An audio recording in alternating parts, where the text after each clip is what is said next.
It was during the Fringe. It was on a Friday night, and we were both in our early 20s. Hadn't seen each other since the end of year 6. Basically, we walked past each other and both recognised each other from what would have been 10 odd years earlier, and basically used our connection at St Andrews to say, hey, I remember you from school, and it all went from there.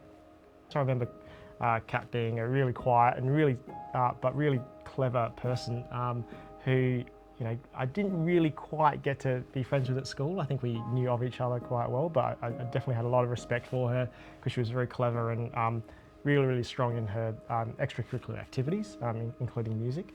But I think Kat remembers me in a very different way. My strongest memory of Tom from primary school is actually for a school assembly where we all had to do little skits, and it was our class's week to present, and he was pretending to be a cricket commentator with one of his friends. And I just remember laughing and thinking it was just so funny, and that's probably my strongest memory of Tom. One of the few times I was actually funny. Yeah. So there you go.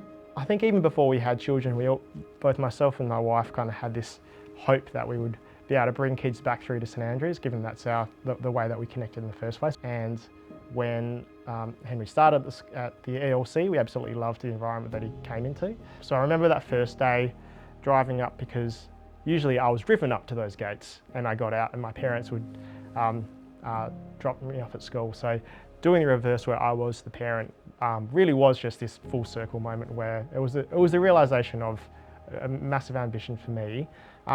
Being able to send your child to St Andrews is a privilege, so it's one which I was really grateful that we're in a position to be able to do so.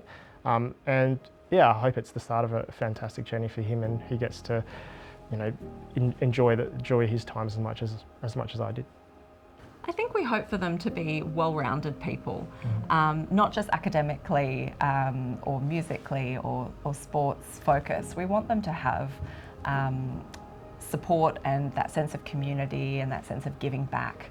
And I think for us, that's what's really important. We want to raise good people, not just clever people.